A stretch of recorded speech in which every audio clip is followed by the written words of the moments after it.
Hi.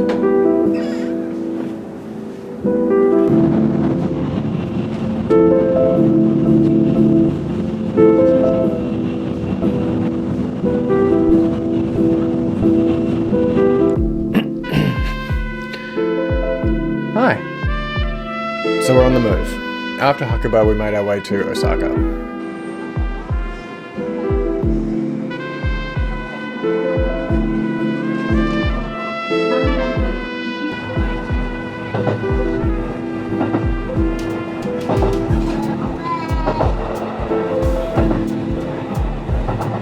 We ended up getting there quite late, and we pretty much just checked into the hostel and went to sleep.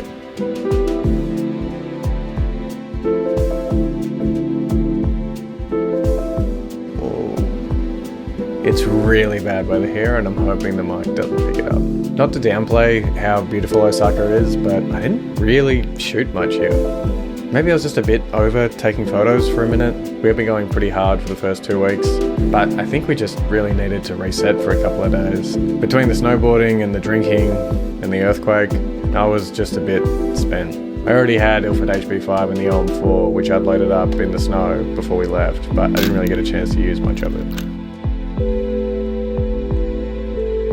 Anyway, the first day we borrowed some bikes from the hostel and started to hit the big tourist spots we needed to tick off.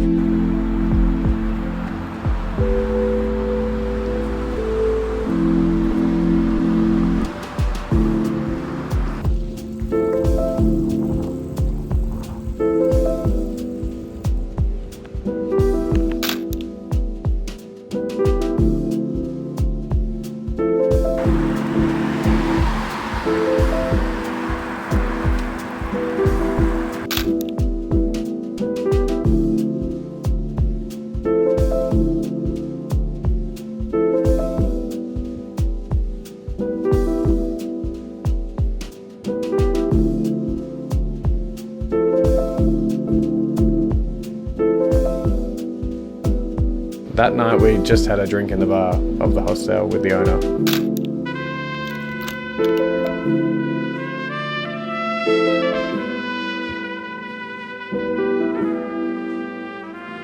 I had actually broken my tripod in the snow, leading to this mess, as it broke mid-shot. While I was looking up camera stores, I realised there was one nearby, so I quickly decided to borrow the bike again and run down and grab one. And let me tell you, this was a very small store. You might even call it like a big stall. Like, it didn't have all four walls. It was in like a little shopping centre. But look at this camera selection.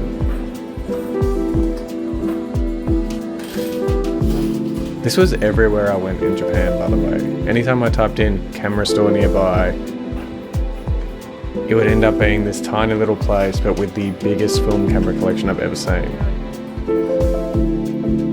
It was just wild.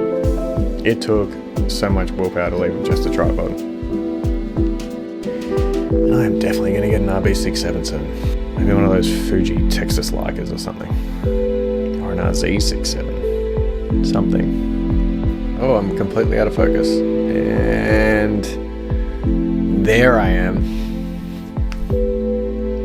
I hate filming myself. Next day we realised we're running seriously low on clothes and decided to just do a huge laundry day.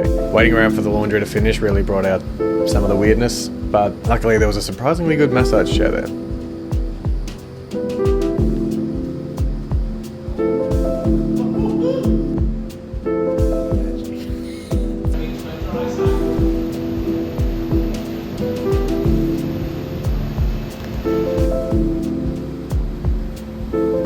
After that, we made our way to Brooklyn Coffee Roasters, a very aesthetically pleasing place that I took no photos of, except for this one.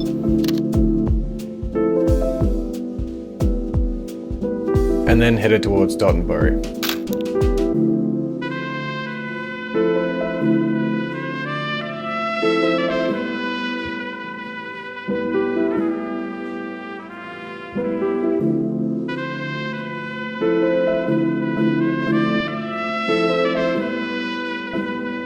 Luckily, I still had Ilford HB5 loaded up and didn't bring my tripod for this low-light, vibrant sunset.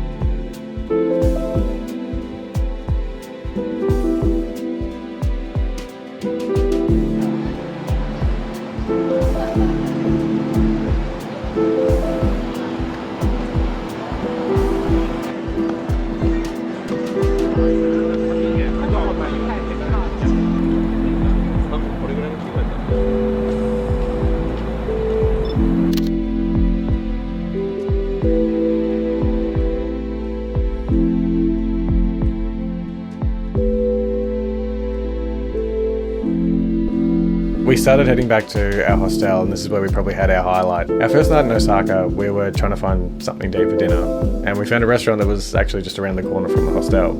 It looked pretty interesting, but as we started making our way, it looked really busy, and we just sort of kept moving and found something a little easier and cheaper down the road, which was fine. But on the way back, we were walking down the road and we could see across, and we could see a figure inside just like waving pretty manically at us. And we started waving back, and then he came outside and waved us over, and it turned out to be the owner of the restaurant, Django.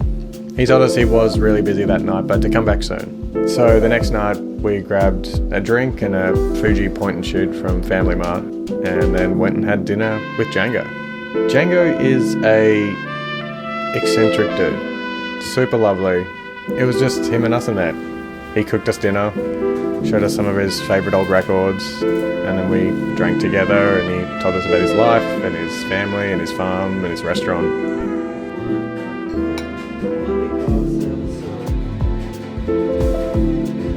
As far as authentic encounters abroad go, it was pretty perfect.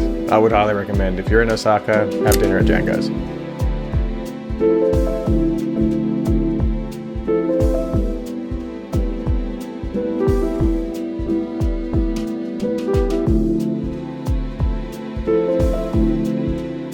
As for the photos though, I really don't like these disposable point and shoots. I think they're great in very specific scenarios, like if you're going to a festival or a big night out where you don't want to have to worry about whether your camera is okay and survives your drunken shenanigans. But I always just find the photos when I get them back are kind of disappointing. I always find that even with the flash on, they're really underexposed. And I know it's a fixed focus, but that fixed focus just tends to miss all the time. And even when it is in focus, it's not that sharp. I bought a few 35mm actual point and shoots now, and I'll always recommend using one of them over one of these. Like I said, I think they do have their place, but I just think that it's never quite worth that sacrifice. Anyway, the next day, I definitely got back on my photo video bullshit as we took a day trip out to Hiroshima.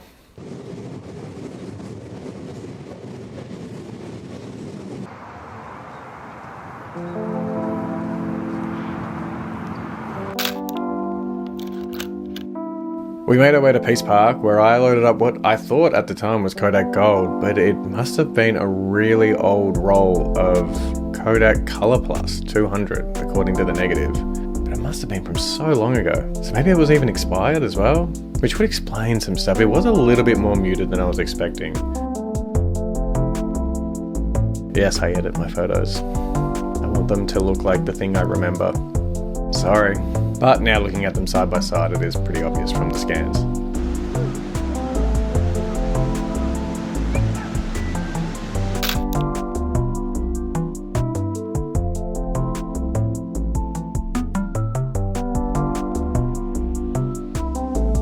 I was obviously really taken with the aesthetics of this juice stand.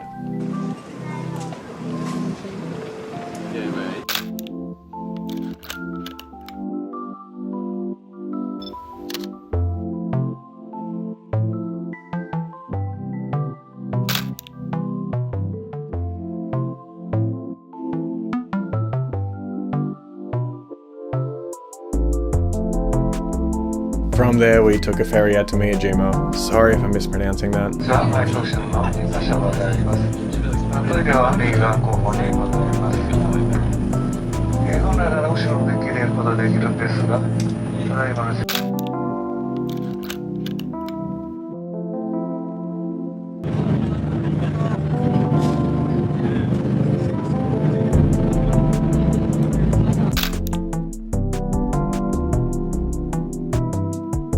And as we got off, I snapped this photo of another ferry approaching, and I dig it.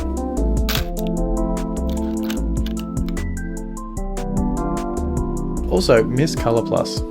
Kinda wish this was more available regularly. Is it even still available? Is it?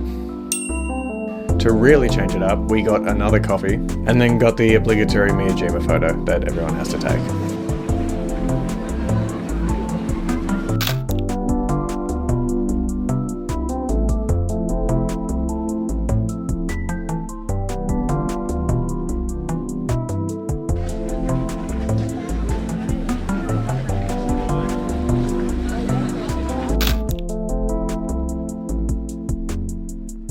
We started making our way up the mountain, and this is where we split up. Jimmy wanted to explore more of the coastline, and I wanted to see what was going on at the peak and check out the view.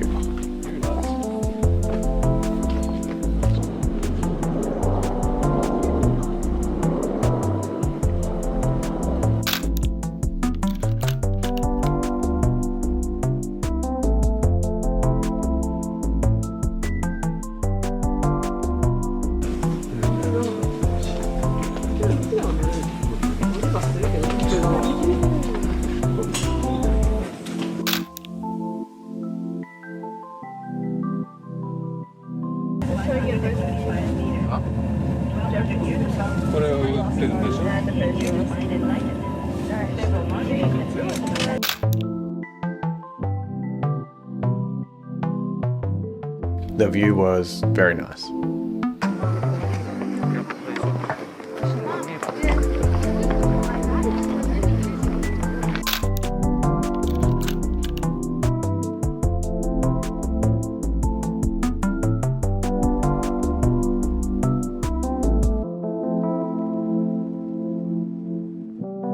I did have to wait 45 minutes for the cable car to get back down, and I almost got stuck up there, at which point I would have had to walk back, and then I would have missed my ferry. But who's to say who made the right call? In a very surreal moment, this deer ran past me. It's making me question whether this was real. This looks fake. Does this look fake?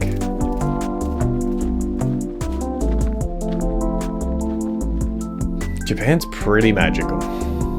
With no tripod, the light was a little bit low for 200 speed film handheld, but I do like these couple of photos I got with the S5 II on the way back.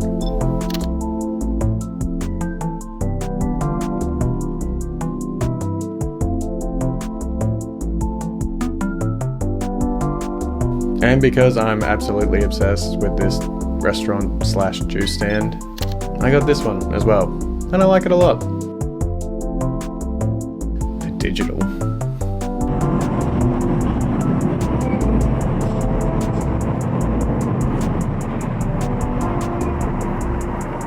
The next day we were headed to Kyoto.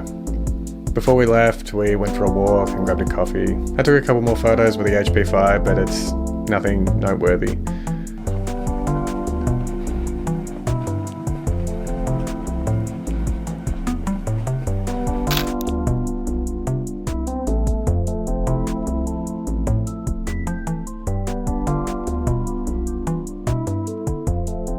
My two favourites were actually on the train ride to Kyoto. This one of the station and this one of Jim on the train.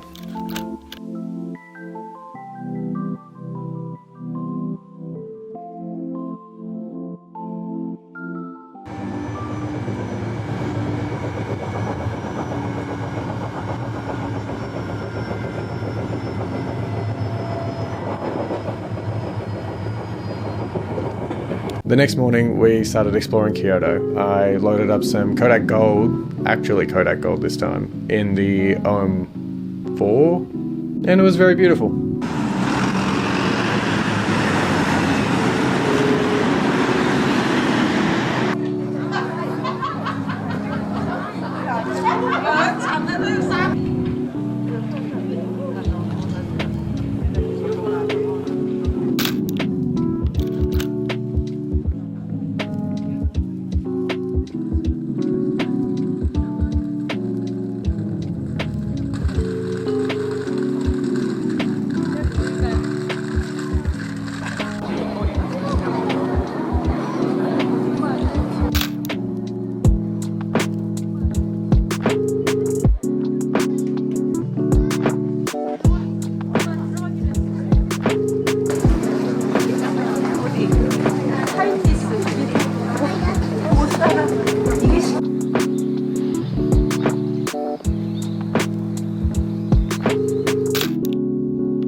The main shrines were very nice. We got some lunch. It was the kind of standard first day in Kyoto you're supposed to have.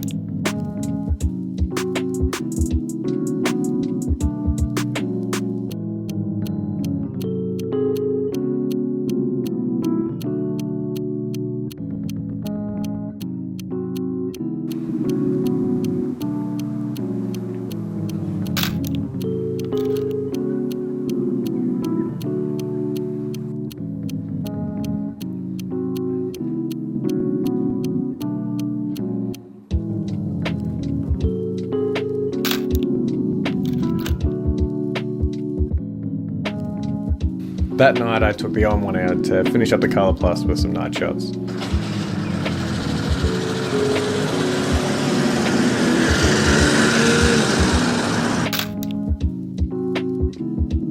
Nothing particularly amazing here, except you can see Jim in the far side of this photo.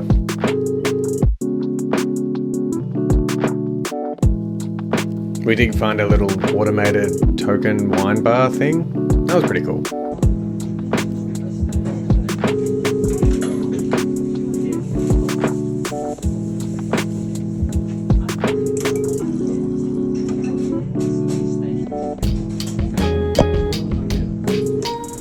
And then after this shot,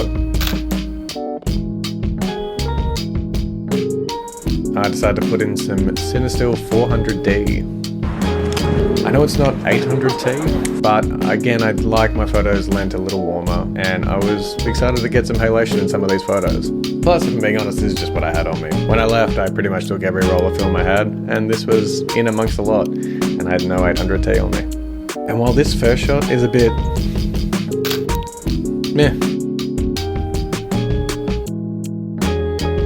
whatever, this next shot is probably my absolute favourite from the trip. I love everything about it. The lines, the colours, the halation. It's all working for me. I'm just into it. I just really like how much light and detail a long exposure can bring out on film. I actually submitted this photo to a gallery competition here in Melbourne for Hillvale Film Lab. The next morning I got up pretty early to try and get some dawn, sunrise sort of shots. It was really cold, and I kept thinking it was raining, but it was actually really lightly snowing, which, coming from Melbourne, is still just a wild experience.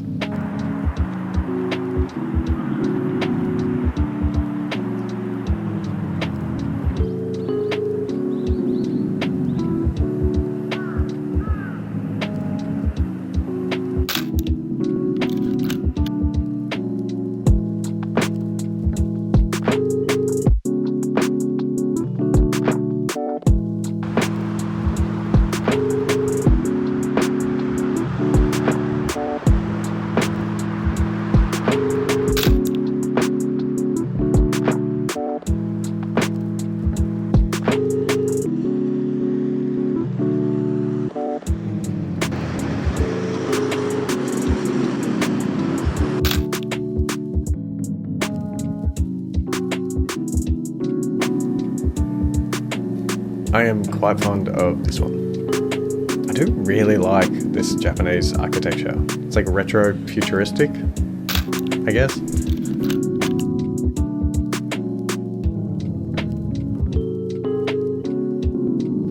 Shortly after this, I actually went back to the hostel and grabbed Jimmy, and we got some coffee and some food and started planning out where to go next.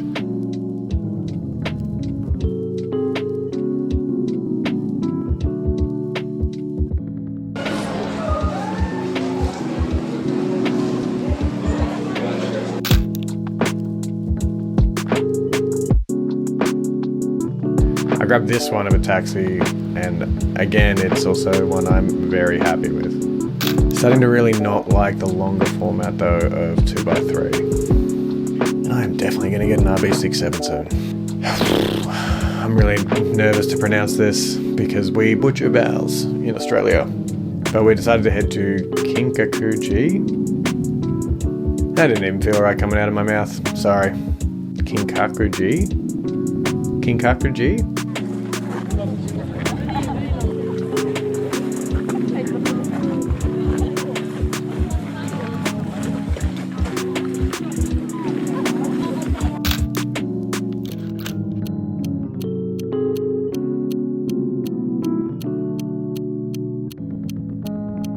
This is actually where I finished up this roll of Kodak Gold, so I think we'll finish it here because this is, again, starting to get a bit long. And we'll just finish up this trip in the next one, I guess. This video is a bit of a mess, and it's taken me way longer than it should have. But honestly, I just started to get really confused with where I was in the rolls. Having two very similar cameras going with like rolls overlapping in each as I go from city to city, I just started getting lost as to what was from where and when. Looking back, it seemed like at first I would just take a camera and a roll of film out, take photos all day and finish that roll and then move on to the next one for the next day. I think it calms down from here on out. Well, it must calm down from here on out. A, because there's only like 10 days left in this trip.